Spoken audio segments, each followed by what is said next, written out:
pagsiyup po, mga minamahal ko pong batang Maynila. Muli po, palakpakan po natin, Vice President Sara Duterte!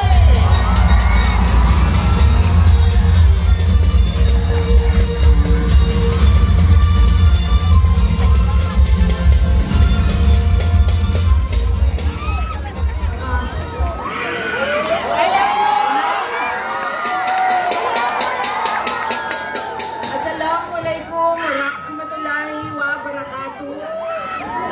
Kadayaw mayong gabi kaninyong tanan. Magandang gabi sa inyong lahat. Say kasabot dinhi.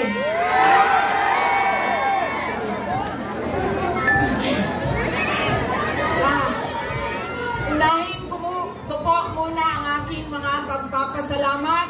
Una po, ang pagpapasalamat natin sa ating pinakamamahal na Mayor ng Siyudad ng Maynila, Isko Moreno Bagoso.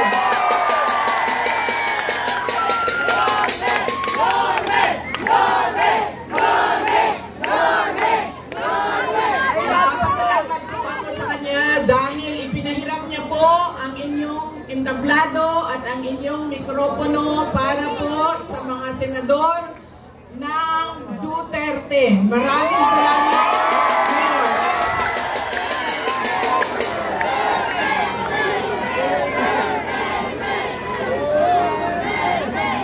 Ang sunod na pagpapasalamat ko ay sa inyong lahat, mga kababayan namin dito sa Maynila. Maraming salamat sa oras ninyo at sa pagkakataon na ibinigay ninyo sa akin at sa amin ngayong gabi na ito. Maraming salamat. Madami sa inyo ang hindi pa, wala pa na nihapon, hindi pa na naghapunan.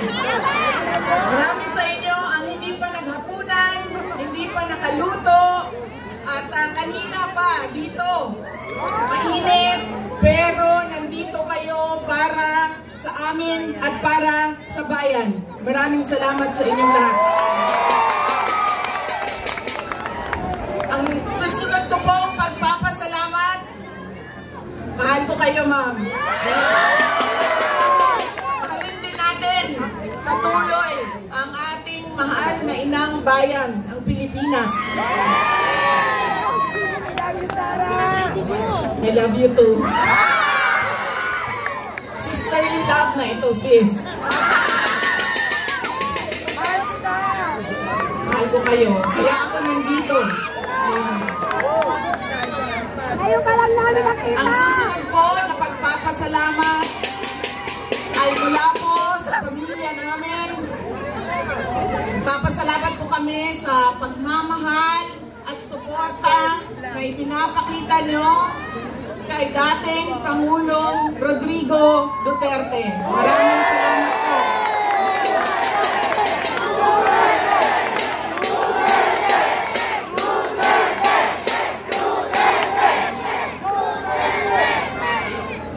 Marami po sa inyo ang nag-celebrate ng kanyang birthday noong March 28, 2025. At kami po ay taus-pusong nagpapasalamat at masaya dahil nakiisa kayo sa kanyang 80th birthday celebration. Dahil hindi po lahat tayo ay mabibigyan ng pagkakataon na umabot ng 80 years old. Kaya maraming salamat at sinelebrate nyo ang kanyang 80 years.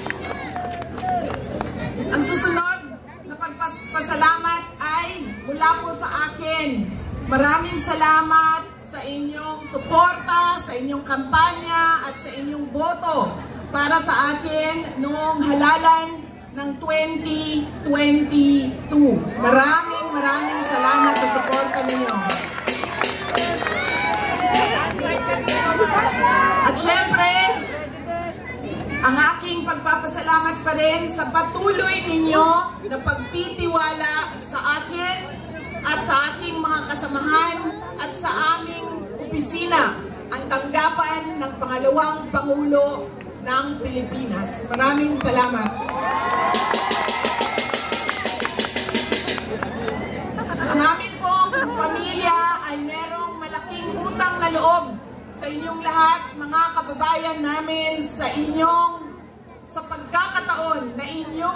nagbibigay sa amin na makapaglingkod sa ating bayan. Dako kayo ang amo ang utang nga kabubuton kaninyong tanan mga kaigsuonan namo. Sa higayon nga gihatag ninyo kanamo nga makaserbisyo sa ato ang nasod. Daghan kayong salamat.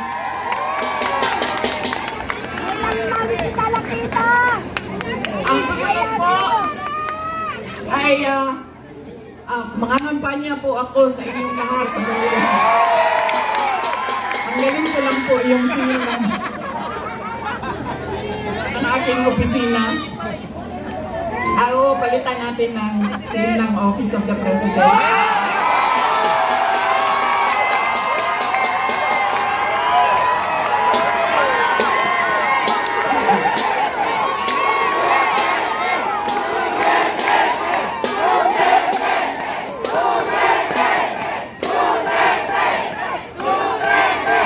Tinanggal ko lang kasi iba kasi yung opisina, iba din yung pangangampanya. Pero kung sa Pangulo lang, pumili na lang kayo. Si Isko Moreno o si Sara Duterte, wala kami problema.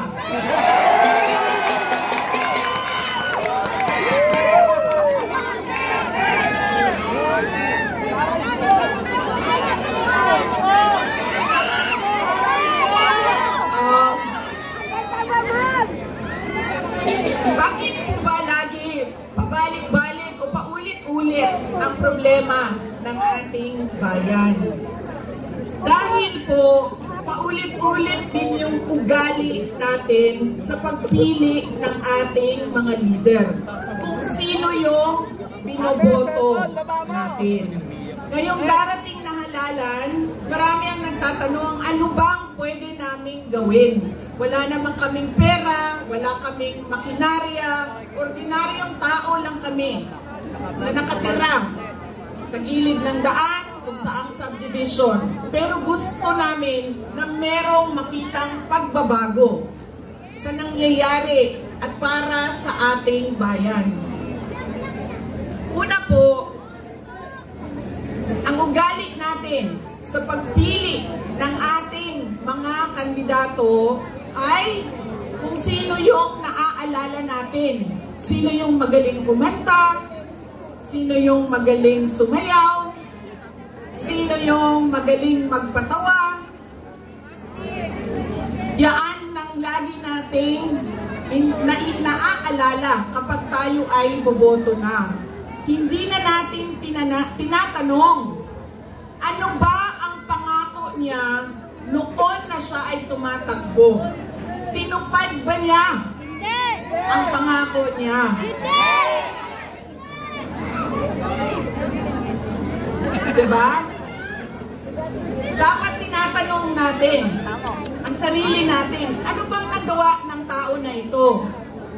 Nangako siya, sorry ma'am,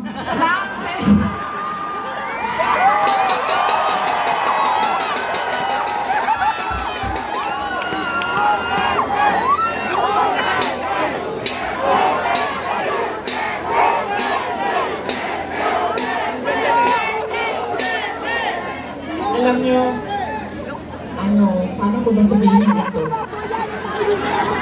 Hindi, ganito.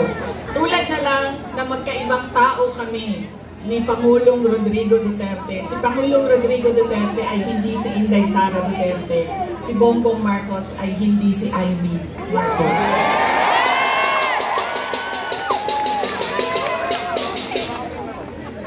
Ito, hindi na ako nagpaalam sa'yo. Sasabihin ko na, sige mo niyo. Walay tukod na.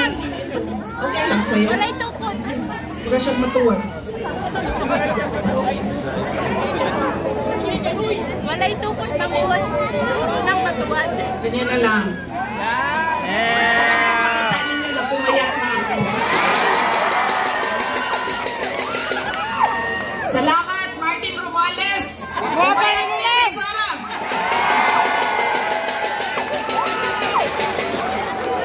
Uy, kadyo lang ba?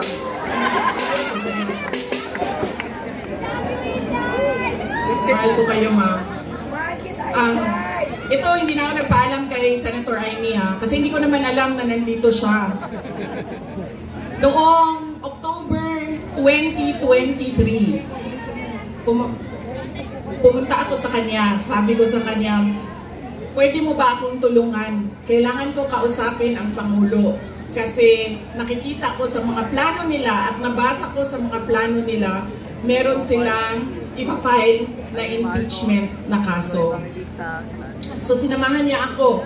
Ito yung araw bago umalis si dating Pangulong, ay dati na, no, sorry, si Pangulong Bongbong Marcos.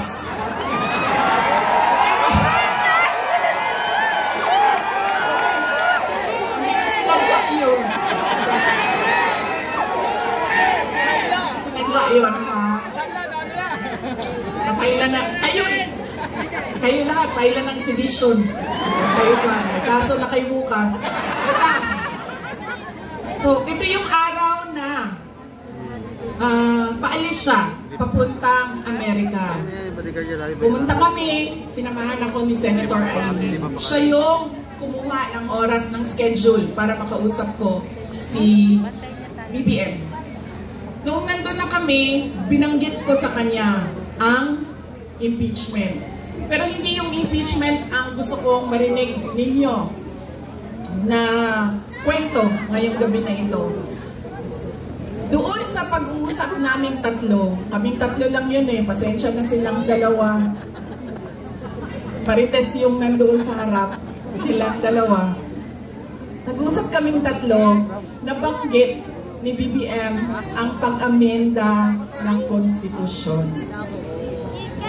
At sinabi niya na, madami siya sinabi, pero ang gist ng sinabi niya ay, we will just amend.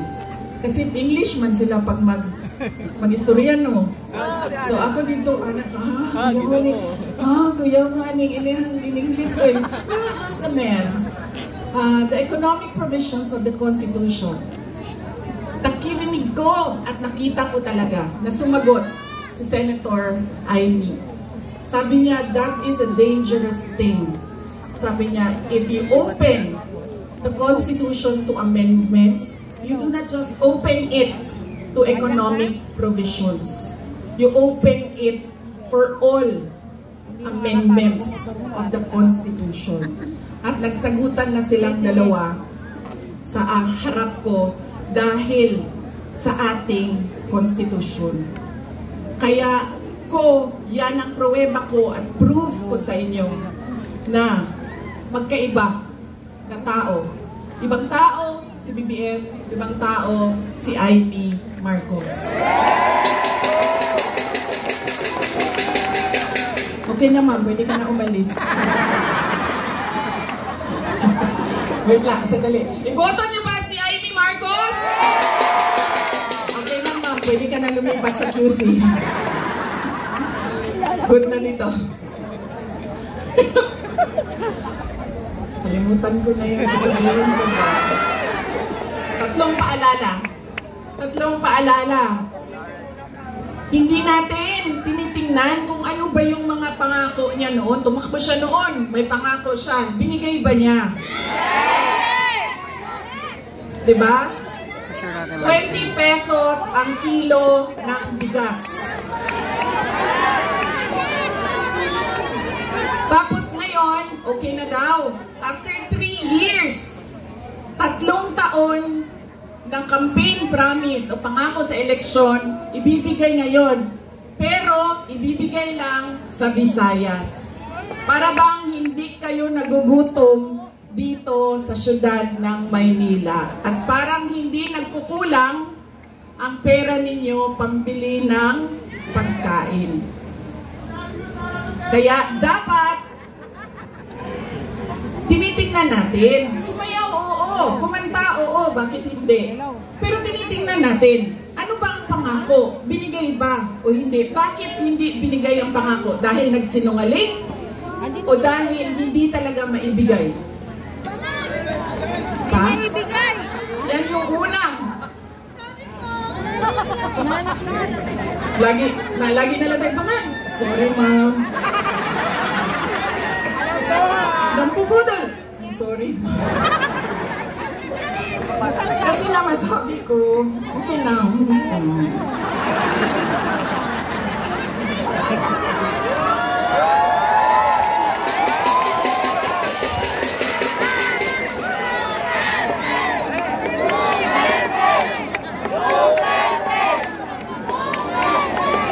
Alam nyo, yung bangag na yan, hindi totoo. Hindi naman ako kasi tumawa dahil tinawag siyang bangag. Andun na din, di ba? Hindi ako, kasi sa Bisaya, ang bangag, di ba? Bangag, bangagan, bangag. Bangag yung bongbong! Oo. So, pag sinabi mong bangag sa Bisaya, hindi siya adik. Butas ng mga bahay. Butas yung bulsa! Di ba? Butas yung bulsa! So, hindi talaga ako natawanan, tinawag siyang bangag. Kasi sa Bisaya, ang bangag ay butas. Hindi, at saka sa slang, ang bangag is yung private part ng babae. Diba? Bangagan. Ang pinagtawanan ko, dahil ang rally na yon ay kontra sa pag-amyenda ng konstitusyon. Yun yung rally na yon. Tapos nagulat na lang kami na iba na yung napag-usapan doon sa rally. Pero balik tayo sa bangag, ma'am. Alam mo yun, dito kasali talaga sa speech ko. Sinabi sa akin ng partner ng uncle ko na noong hindi pa siya Pangulo, nung senador pa lang siya, ay bumisita sila sa bahay at inalok talaga sila ng droga. Umindi yung wala naman ako sinabi na pangalan. Oh, talaga. Alam nyo, may malaki pang bulungan ang Maynila para sa ating lahat. Hindi nila tayo kakayanin ikulong, no? Baka matulad tayo kay President Duterte. Nakulong na. Humindi yung partner noong uncle ko. Kinento nila yan sa akin. Ang buong akala ko naman, kasi matanda na, diba, may edad na, natututo ka na sa kung anong mga mali na ginagawa ng kabataan mo, ay nagbabago yung tao.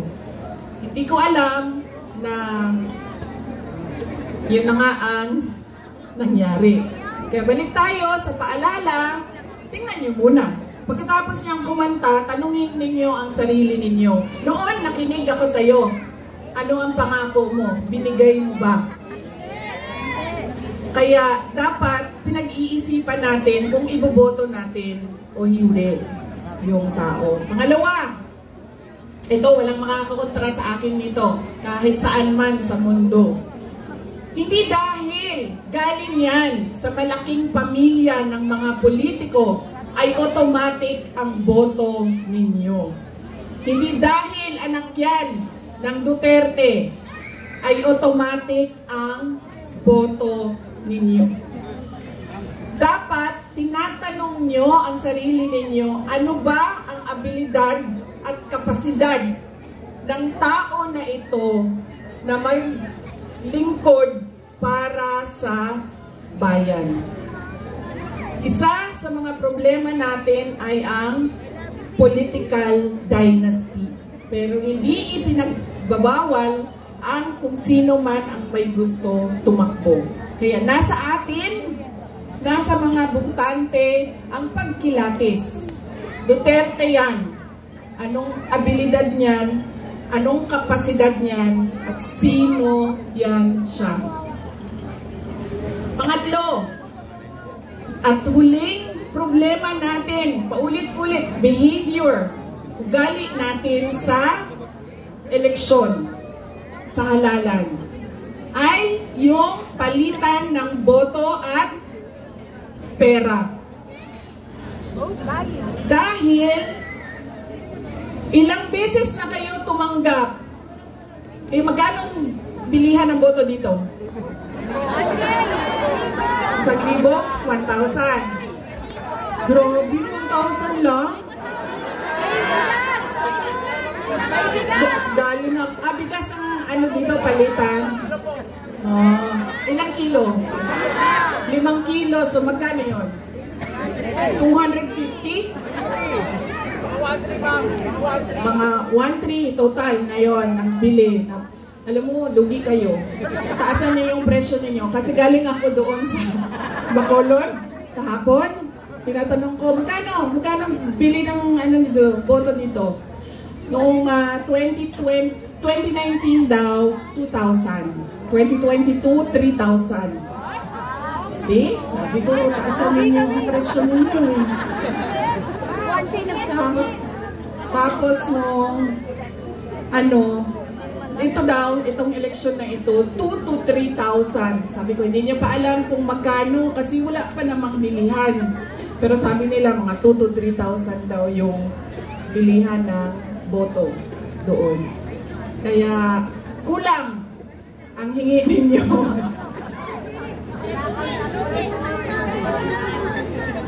1,300 ang natatanggap ninyo. O, hindi pa lahat. Oh. Bakit 1,300? Eh, ang angkap, magkano ba angkap? Di ba 5,000?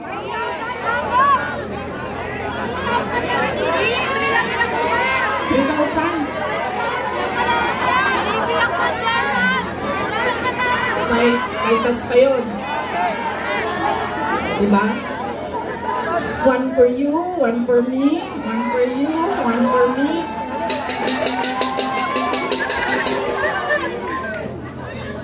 Alam niyo, hindi namin ginagawa yan sa Davao. Alam niyo bakit? Nawawala kasi yung respeto ng tao sa isa't isa. Sabihin ko sa inyo kung bakit mamaya nawawala yung respeto. Sana ako. Kabilihan ng boto. Yan. Ilang eleksyon na kayo tumanggap ng 1,300? Ilang eleksyon na tumatanggap ang mga botante ng Pilipinas ng pera kapalit ng boto nila? Pero bakit mahirap pa rin ang ating bayan? At bakit hirap pa rin kayo bumili ng bigas? Kasi dapat, kung akap yan at galing yan sa gobyerno, tanggapin nyo, pero tanungin nyo naman yung sarili nyo. Ang nagbigay ba nito ay karapat dapat maging leader ng bayan natin? Dahil malamang ipusta ko yung isang paa ko, hindi niya pera yang binigay niya sa inyo. Pera yan ng bayan. So, tanggapin. Dahil tulong yan ng bayan.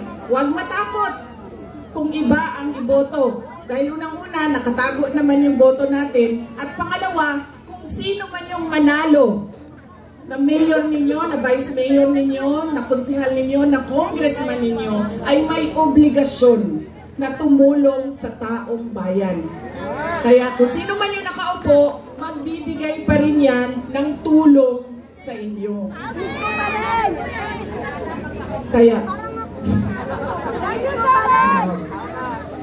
yan ang kailangan ninyong isaisip. Hindi dahil sikat ang apelido, automatic ang boto. Hindi dahil may kapalit ang aking boto, ay ibibigay ko na. At, may isa? Check ko lang mo, nakikinig kayo? Ano yung isa? Oh, see? Hindi na nakikinig.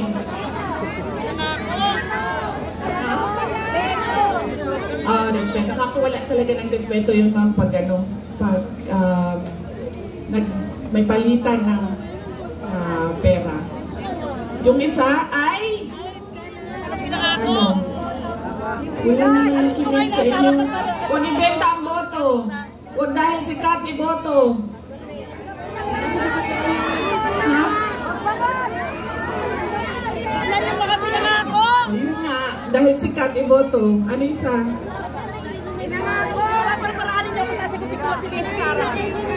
Uy, grabe. Ang dami-dami ninyo. Dalawa lang maalala ninyo.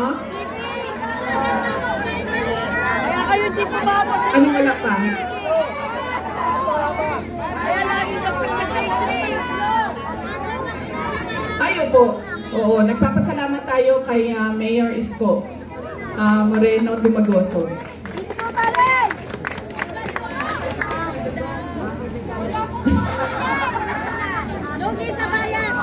Ano?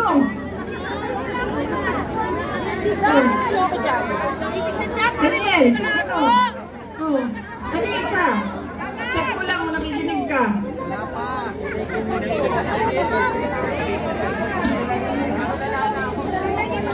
Alam niyo, hindi ito totoo na kilay ko ha, drawing lang ito. Drawing lang ito. Kanina, sinasabihan ko yung gumagawa ng mukha ko. Sabi ko, alam mo, para akong naglalakad ng kilay. Tapos sabi niya, hindi, kailangan mo yan. Kasi pupunta ka ng rally. Doon sa malayo, hindi ka makikita kung wala kang kilay. Sabi ko, ganun ba yun? Sabi niya, oo, kailangan may mata ka, may kilay ka, kasi hindi ka makikita. So yung mga walang makeup at walang kilay dyan, hindi po kayo nakikita. Kung namin kayo nakikita. Pero hindi joke yan ha, totoo yan, nangyari yan. Doon kanina, kasi ayaw mo yung kilay. Drawing lang kasi, diba? Ano, wala?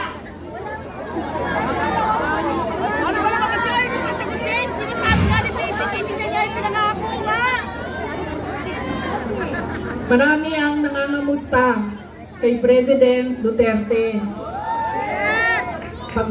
Kung saan man ako pumupunta, nangungumusta sila lahat. Tapos nagpapasabi pa sila. Kanina, meron ilan dyan sa likod na pakisabi, kamusta kay Tatay Digong. Kahit hindi ko siya kilala, lagi yung mga tao, hindi ko kilala sa pangalan, sasabi nila, pakikumusta kay Tatay Digong. Ayun. Siya po ay nakakulong. Anak po ako ng nakakulong na at okay naman siya. Madami din ang nagtatanong, kamusta na si Tatay Digong? Sinasabi ko lagi, okay naman siya. Ang problema lang ay hindi siya marunong maglaba, magluto, at maglinis ng kwarto. Dahil yon ay ginagawa sa kanya lagi ng mga asawa niya. Madami pong asawa ang aking asawa.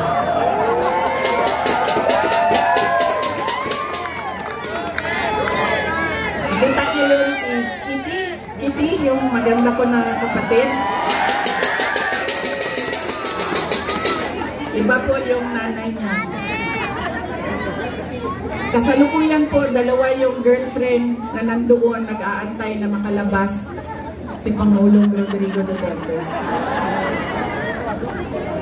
Totoo yan.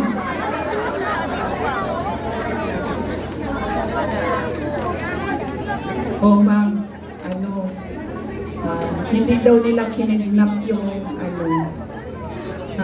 hindi daw nila kinidnap si Pangulong Rodrigo Duterte. Hindi daw kidnap ang tawag doon. Sige, okay na lang. Hindi na kidnap ang tawag doon.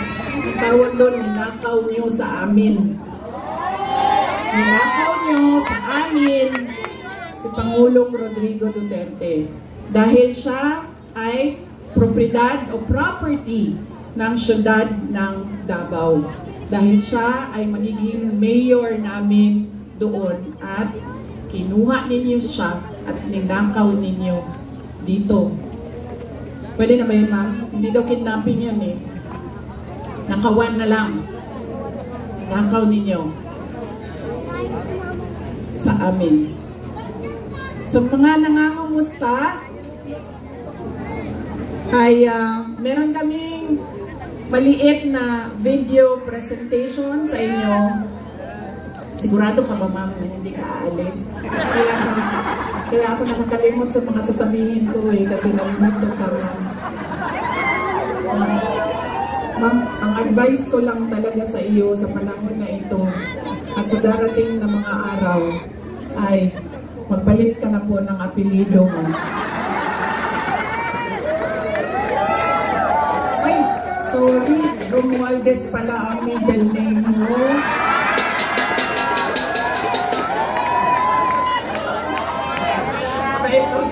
Sabi ko nga, matino na tao, si Senator Amy. Marcos. Ready na? Ang MVP? Okay. Thank you.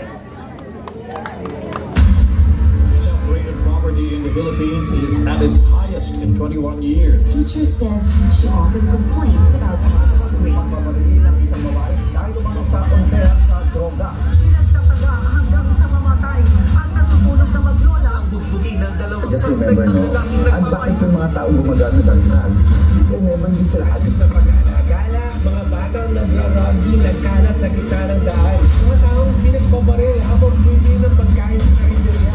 Mahalat sa social media ang video nito ng pamamaligid sa mga Instead of going to school, they spend their days scavenging to earn money. Permanente trabaho ang suspect at gumagamit sa umano ng droga. good luck sa atin lahat.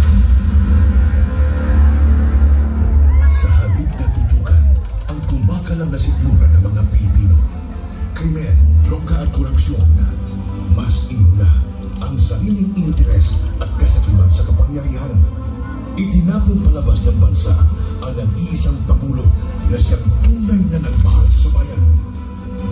Mula nung si Tatay Digong ang naging Pangulo, tumahimik yung mga Pilipino. Lalo sa taong nakulong yung anak ko. Kung hindi sila, silikado sa lahat. Sobrang happy ako dahil nung umupong si PRRD, kahit sabihin natin maraming tumutugis, maraming tumutulog sa kanyang war on drugs. Pero majority po sa atin na mga Pilipino, pwera na lang doon sa mga drug lords, mga drug users, mga ayaw. Pero kami, lalo kami mga OFW, naman namin ang safety sa aming pamilya. It's a time to be powerful and a time to be just a nobody. I used to describe the brightest star there was mine, shining brightly. And in a few days, I will be just a ring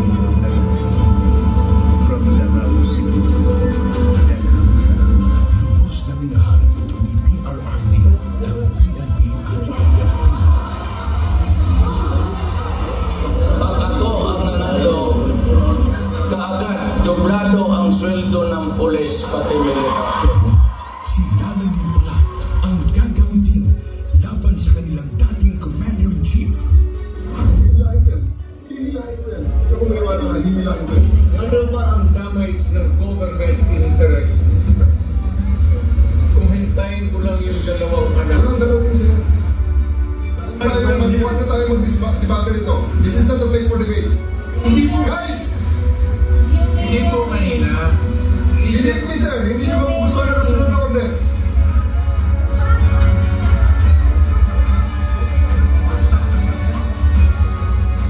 Napilitan sa serbisyo ang iba dahil sa order na isang bangag na namumuno sa kanila. Former Philippine leader Rodrigo Duterte has been taken into custody by the International Criminal Court. Ngayon, ang simula ng pagliyab ng damdamin ng mga Pilipinong nagmamahal kay Tatay Digong.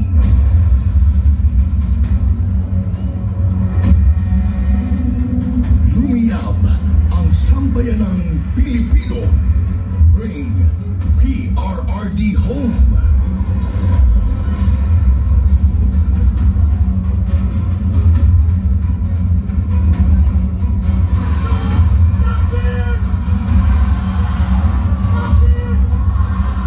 Iisa lang ang sigaw. Duterte saan man sa mundo.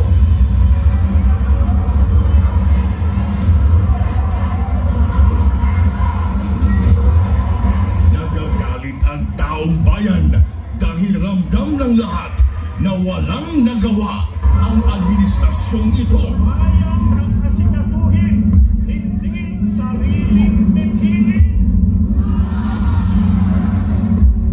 Nais nating katawanin ang nagkakaisang damdamin ng milyon-milyong Pilipino at isatinig ang kanilang pinag-isang mithiin para sa isang mapayapa at nagkakaisang Pilipino.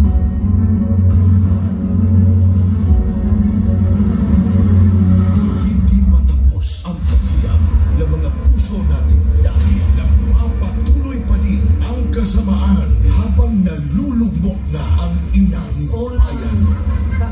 gikawat ni Marcos ang atong gold reserves. Sa pagpapatuloy ng oral arguments sa 89.9 billion peso transfer ng pondo ng Philippine Health Insurance Corporation sa National Treasury, muling pinusisi ng mga maestrado ang paggamit ng ahensya sa pera mula sa mga kontribusyon ng mga miyembro nito.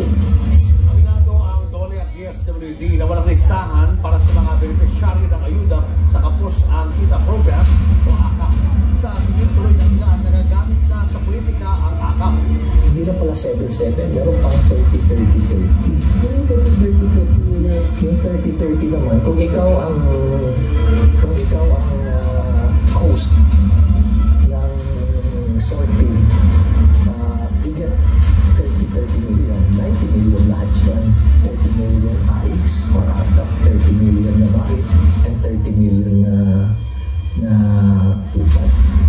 Sa kanyang 15 taong karanasan bilang kongresista, ngayon ang daw nakakita sa Davao City Representative Isidro Uga ng ganitong sistema sa Bicameral Conference Committee. Ang pinutukoy niya ay ang mga blankong line items sa BICAM report ng 2025 National Budget na kanyang ilabag sa batas. Partikular dito ay ang missing budget amount sa Department of Agriculture at ang program funds na kanyang bilyones sa talaga.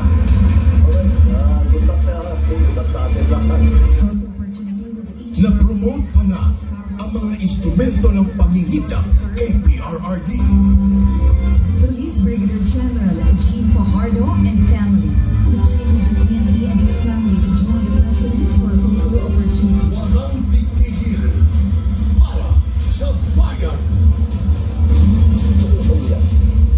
Maybe when I say my farewell, I get to live on the last day of the term, I'd like to say something, and maybe I'll cry.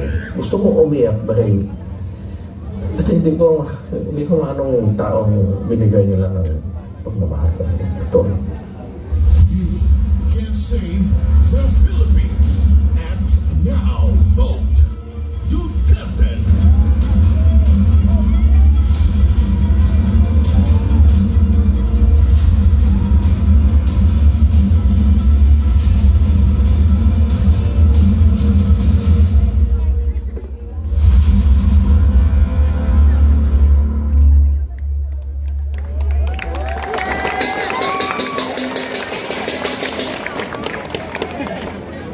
Nung isang araw, nasa ferry ako sa Toledo, Cebu.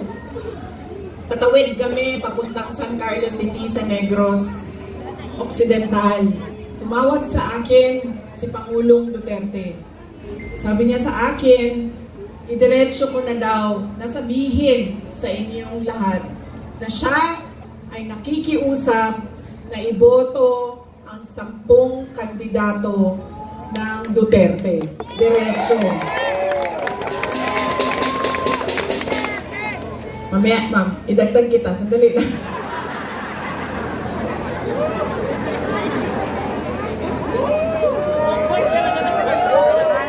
Grabe ang awkward talaga.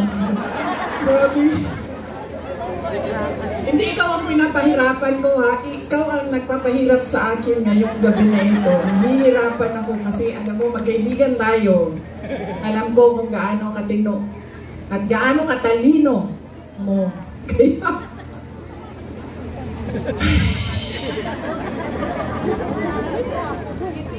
yes, ma'am. Ay, okay lang, ma'am. Thank you. Thank you. Na ano kasi ako, ma'am, na malunod gani. Malunod ako sa hangin, ma'am. Pag may hangin. O, nahilo. Tumawag siya sa akin at sabi niya, diretsuhin ko na daw kayo.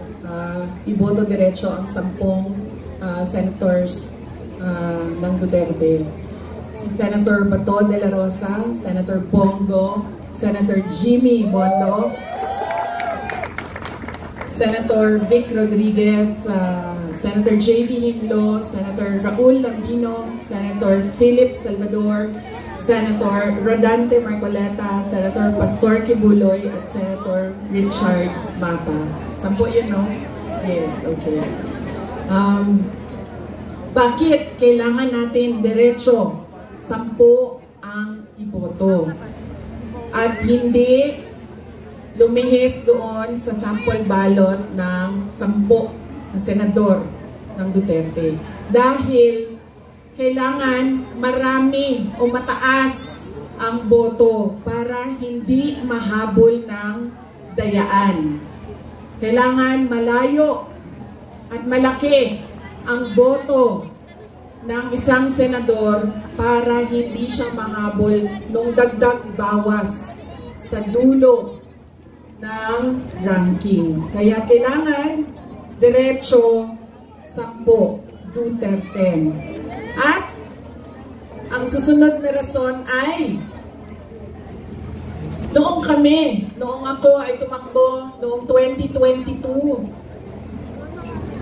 Ang plataforma namin ay pagkakaisa at pagtutuloy ng nasimulan ni Pangulong Duterte. Pagtutuloy ng pagbabago. Unity at continuity. Hindi nangyari ang unity at continuity. Ang nangyari ay puro na lang benggahan sa politika. At wala nang nangyari sa bayan. Puro na lang bigay ng pera na hindi naman nakikita kung totoo ba talaga na yung buong budget ay ibinigay sa mga kababayan natin. Dahil minsan sinasabi ninyo 3,000, minsan 1,000. So hindi natin alam dahil walang listahan ang pagbigay ng pera. Bakit kailangan diretso ang boto sa 10 senador? Mahirap habulin ang dayaan, kaya kailangan boto ninyo diretso. At kailangan ng continuity at unity. Dahil silang 10 ay naiintindihan nila kung ano ang pagtutuloy sa nasimulan ni Pangulong Rodrigo Duterte. Tayo ay may karapatan na bumoto ng 12 senador. 10 lang ang senador ng Duterte. Kaya nandito si Senator Amy Marcos na humihingi ng tulong ninyo para siya ay maibalik sa Senado at maituloy niya ang pag-imbestiga ng pagnanakaw kay dating Pangulong Rodrigo Duterte. At pangako niya ay tutulong din siya sa pag-ransom o pagkuha balik at ibalik dito sa ating bayan si Pangulong Rodrigo Duterte. Huwag ka mag-alala, ako naman nangako niyan, hindi ikaw. So kung hindi siya mabalik, hindi mo kasalanan. Pero nagsabi siya, tutulong siya. Dahil naiintindihan niya na mali ang ginawa at naiintindihan niya na walang direksyon ang ating gobyerno sa ngayon. Kaya, andito siya para sa inyong lahat at para iboto ninyo balik sa Senado. Senator Amy Marcos.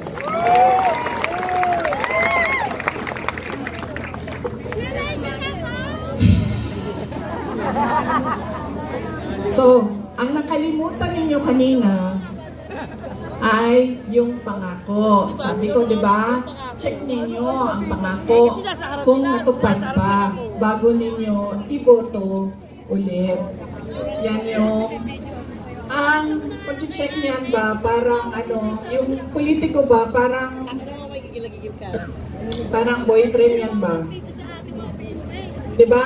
Ang lalaki kapag nanliligaw, ibibigay sa isasabihin sa iyo ang lahat.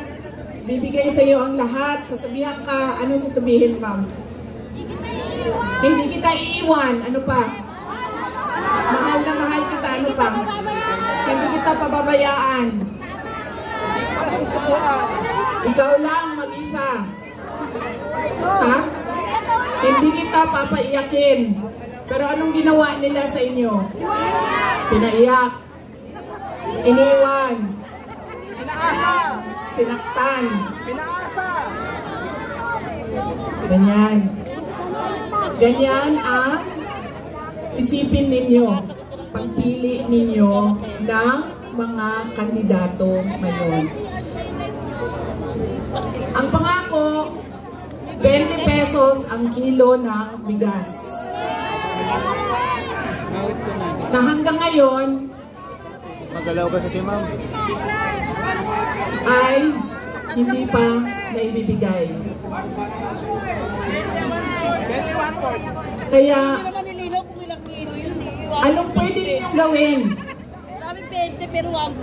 Huwag ninyo, ma'am, alam mo, tayong dalawa talaga makukulong dyan sa tanggalin mo. Huwag ninyo iboto ang mga kandidato niya. Dahil ang mga kandidato niya ay nagsasabi sa kanya na okay lang na magsinungaling ka. Okay lang na hindi mo tuparin ang pangako mo sa mga tao. Huwag ninyo iboto ang mga kandidato ni Nino. Na nangako ng na hindi. So, sino ang mga, alam nyo, nagtataka ako sa inyo, ha? Yung congressman ninyo dito,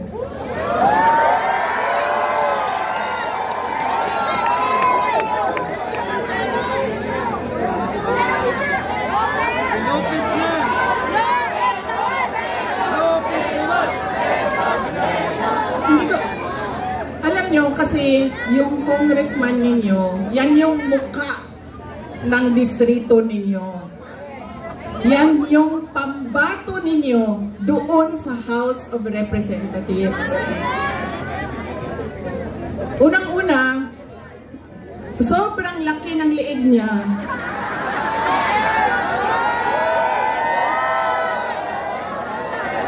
naiipit na yung boses niya.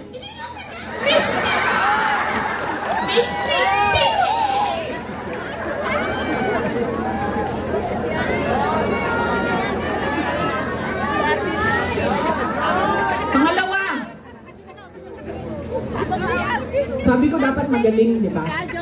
Yung congressman na pinili ninyo, sumbak ko ng mga taga second district sa Kuan. Uy! Inakusahan niya ako ng lahat. Inakusahan niya ako ng lahat-lahat na, pero wala man lang siyang isang ebidensya na sinabi na ito ang nagpapatotoo na buwisit talaga yung babaeng Inday Sara na yan. Wala. Kaya pag bumili kayo ng muka ng distrito ninyo, saan na yung congressman ninyo?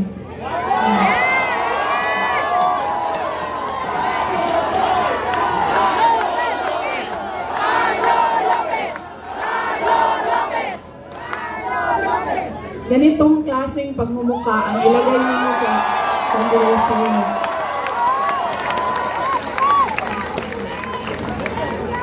At ganitong klaseng kapasidad. Hindi ko alam, ano bang nangyari noong 2022 at yan ang binoto ninyo? Ikwento nyo nga sa akin.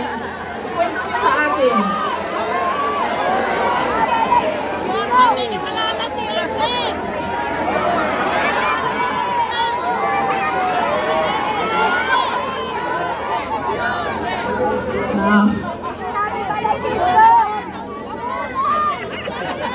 Yan na ang sinasabi.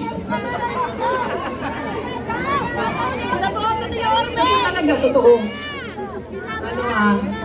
Nung nakita ko siya na nagsasalita patungkol sa akin, congressman yan? Ng syudad ng Maynila? Diba ang sobrang laki ng pride natin bilang Pilipino sa syudad ng Maynila. Tapos,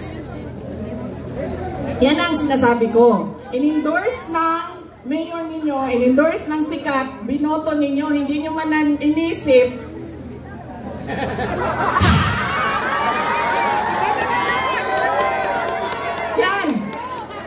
Yan ang sinasabi ko sa inyo. Kasi ang ugali natin, in-endorse ng sikat ang apelido, kinabuto ko na ito. Sumayaw, kumanta, napatawa ako. Bahala na yung pangako mo, hindi natutupad, okay ka na. Yan ang kita niyo, nasaan ang bansa natin ngayon? Nasa kangkungan na tayo. Ay, sorry. In-endorse ko din pala si BBM. Humingi ako ng patawad.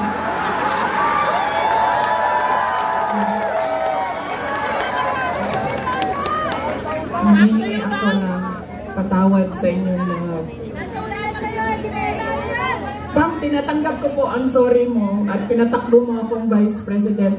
Okay lang, ma'am.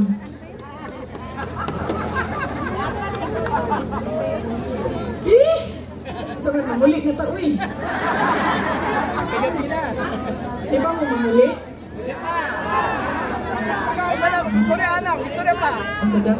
Kaya nga tinanggal ko yung seal ko dito kanina kasi alam ko na kung anong mangyayari sa kampanya na ito. Alam ko na po kung anong mangyayari sa kampanya na ito ngayong gabi. Wala po.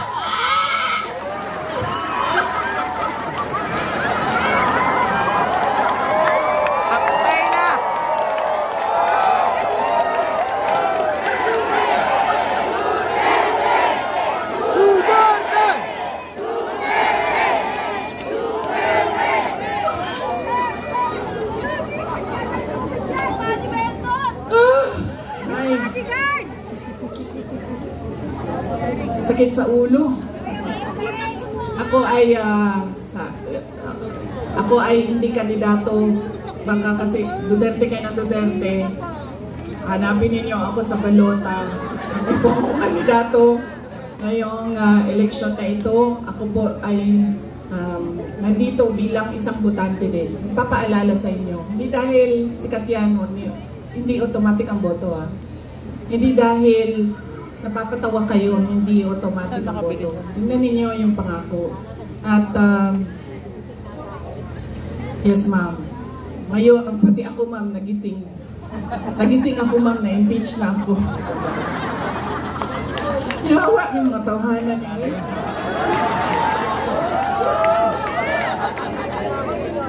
Kasira ng ano. Palitan mo na sa BBM!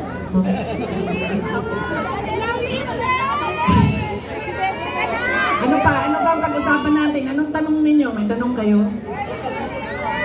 Ano daw? Good evening po. Kasama natin si Sara Duterte dito sa Manila. Palayasin, patalsikin, paalisin. Ano pa? Anong tanong ninyo? Paano maka-uwi si President Duterte? Kidnapin din natin doon, ma'am. Punta tayo lahat doon. Ako bahala sa ticket ninyo, ha? Pagdating doon, kidnapin. Alam nyo, huwawa siya kasi nung doon tumawag siya. Kinento niya sa akin, diba? Bakit kailangan diretso 10 yung mga senador. Sinabi niya sa akin, in Bisaya, sabi niya sa akin, ayaw niya akong kalimti din ha, basin makalimtan ko nimo, mabulok ko din niya. Huwag mo akong kalimutan dito. Baka makalimutan mo ako, mabubulok ako dito. Yan ang totoo. Si Pangulong Duterte is 80 years old. Mahina na yung tuhod niya, mahina na yung likod niya, mahina na yung katawan niya. At kakaawa siya sa sitwasyon niya doon.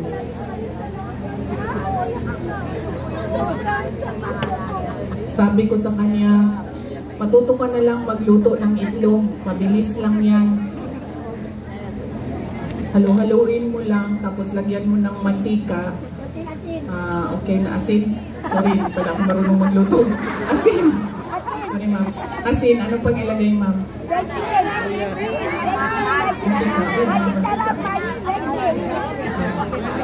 Bawang sibuyas, asin. Sabi niya sa akin, pinapaluto mo ako ng itlog, hindi nga ako marunong magpakulo ng tubig. Paano natin siya maibalik, ma'am?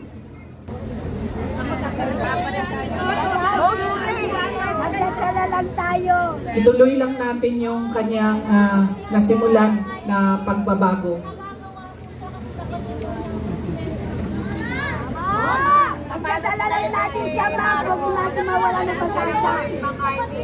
Yes, ma'am.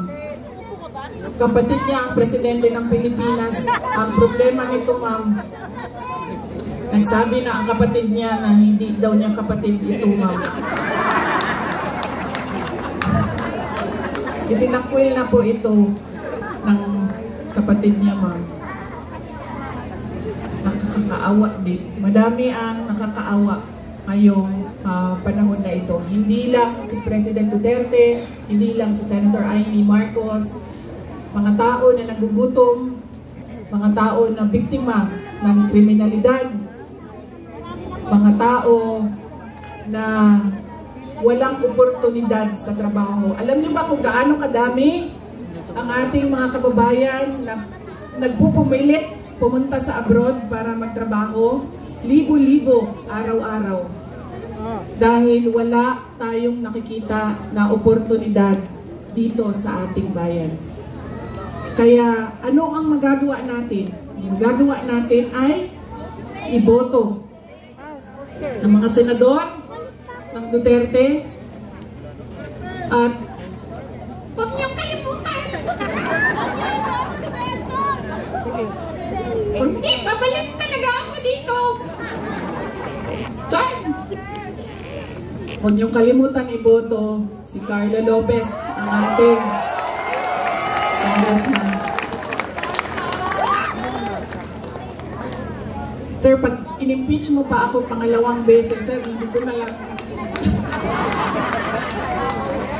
Malampasan ko yung isang impeachment, yung susunod na impeachment, siya din yung pipirma. Ginuo ko.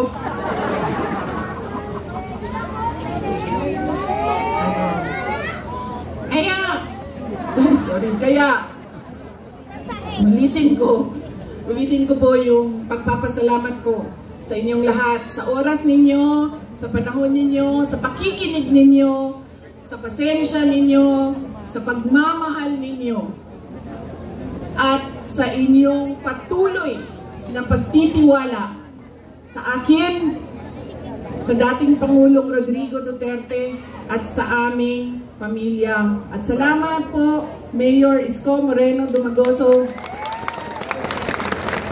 sa pagpapahiram ng microphone, kuryente, LED wall at stage ngayong gabi na ito. Napakabait niyo po. Alam niyo ba, mahirap maghanap ng stage. Subukan mo ba? Mahirap maghanap ng stage ngayon ha. Kahapon doon ako sa Bacolod. Meron na akong rally. Sabi ko, rally. Oo nga eh. Dalawang bangko dapat, Mayor, kasi hindi ako kinakaya ng isa. Sabi nung kasama ko kahapon, ayan na yung chair, tumayo ko na lang dyan. Sabi ko, kulang yan, tumakan ng isa, hindi ako kaya ng, isa lang, dapat dalawang bangko. Dalawa na yung rally, okay na. Umayag na, ganito, ganyan. Tapos nung gabi na, papunta na ako dun sa rally, sinabi sa akin, ay, hindi ka pwede sumampa sa stage namin. Dahil, dahil Duterte ka. Mahirap talaga maghanap ng stage ngayon.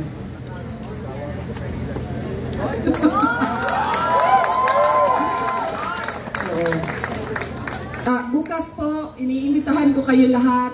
Doon na naman po ako sa distrito ni si Joel Chua na.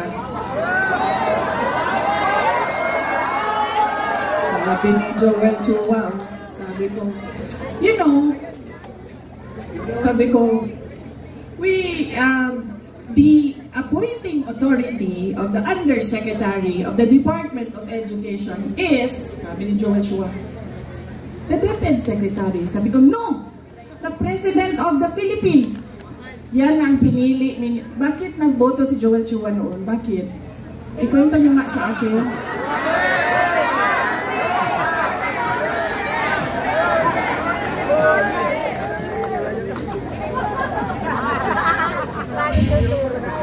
Saan kayo nakahanap ng abogado na hindi niya alam kung sino ang nag-a-appoint ng undersecretary ng isang departamento?